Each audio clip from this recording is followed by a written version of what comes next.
మన తండ్రి కుమార పరిశుద్ధాత్మ దేవునికి వందనాలు స్తోత్రాలు చెల్లించుకుంటూ దేవుడు ఈ దినమందు మనకిచ్చిన వాక్యము అపోస్తల కార్యములు 12వ అధ్యాయము 7వ వచనం చదువుకుందాం. ఇదిగో ప్రభువు దూత అతని దగ్గర నిలిచెను, అతడుండిన గదిలో వెలుగు ప్రకాశించెను.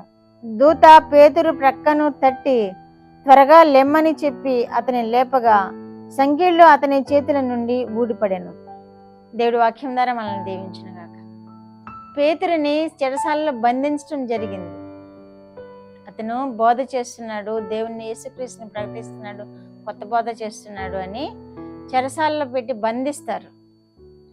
అతనికి శిక్ష పడాలని వెలుపలికి తీసుకురావాలని ప్రయత్నం చేస్తున్న దినంలో దూత అతని దగ్గరికి వెళ్ళి అతని తడుతుంది, లే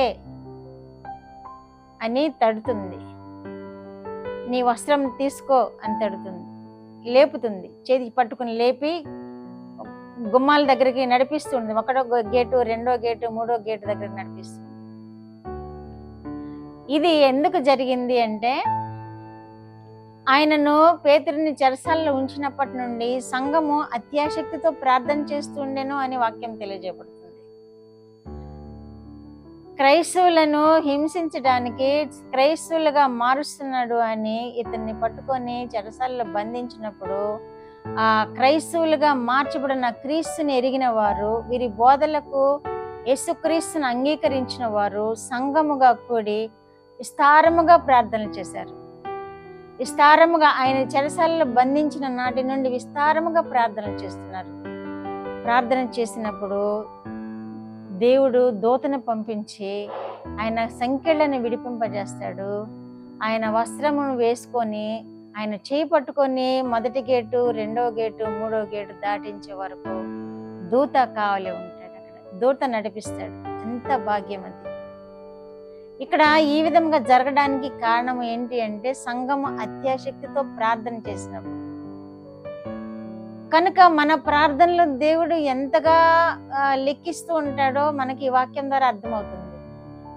కనుకనే ప్రార్థన చేయండి, ప్రార్థన చేయండి, ప్రార్థన చేయండి అని చెప్తూ ఉంటారు. ప్రార్థనే పరిస్థితులను మారుస్తుంది, ప్రార్థనే కార్యాలను జరిగిస్తుంది, ప్రార్థనే వ్యాధులను స్వస్థత తీస్తుంది, ప్రార్థనే సమస్యలకు సొల్యూషన్ చూపిస్తుంది, ప్రార్థనే చిక్కులను విడిపిస్తుంది. సంఘము అత్యాశక్తితో ప్రార్థన చేసింది. సంకెళ్ళు విడిపోయాయి. దూత వచ్చి సంకెళ్ళను విడిపించింది.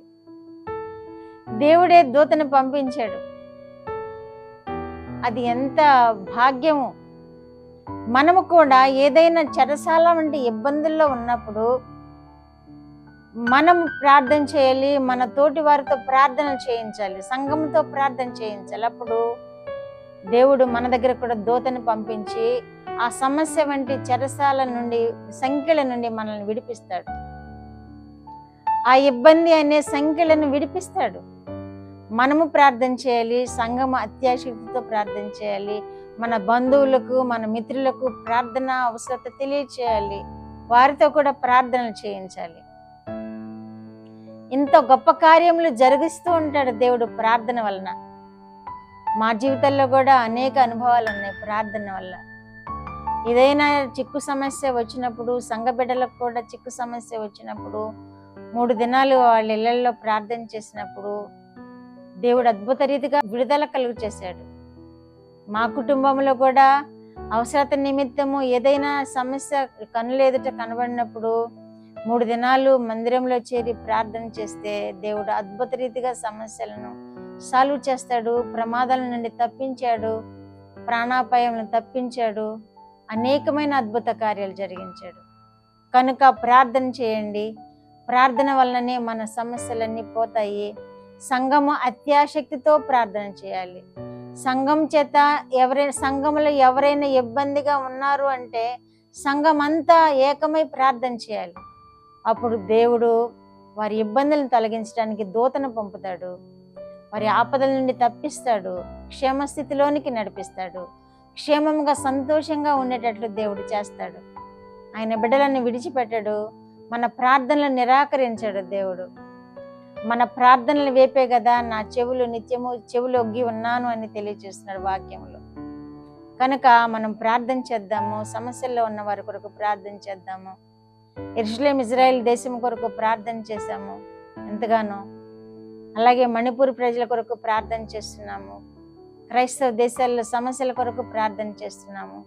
ఇంకా దేవుని ఎరుగని వారు ఎంత అక్రమము అన్యాయం చేస్తున్నారో వారి నిమిత్తమై కూడా ప్రార్థన చేస్తున్నాము. దేవుడు తప్పకుండా విడుదల జవాబు ఇస్తాడు. ప్రార్థన. మా దేవా, మా ప్రియ పరలోక ప్రభువా, మీ పరిశుద్ధ పాదములకు వందనాలు. ఇచ్చిన వాక్యం కొరకు వందనాలు ప్రభువా. వినిచిన బిడ్డలకు కూడా ప్రభువా మీ యొక్క కృపలో నైనా, మీ యొక్క ప్రేమలో వర్ధిల్లుతూ నైనా ప్రార్థన యాచనల ద్వారా ప్రతి కీడును ప్రతి సమస్యను జయించే విధముగా వారిని ఆశీర్వదించండి ప్రభువా. ప్రార్థన యొక్క బలమైన మా తండ్రి ఆయుధమును వారి చేత పట్టుకొని ప్రభువా జయ జీవితం జీవించే కృప వినిచిన బిడ్డలందరికీ దయచేయమని, వారి బిడ్డల భవిష్యత్తుని మీరు ఆశీర్వదించి కాపాడమని, ప్రార్థనలు కోరిన బిడ్డల ఎడల మీరు అత్యద్భుతమైన కార్యములు జరిగించమని యేసుక్రీస్తు వారి పేరిట ఈ మనవులు మీ పాదముల యొద్ద వేడుకుంటున్నాను పరమ తండ్రి. ఆమేన్.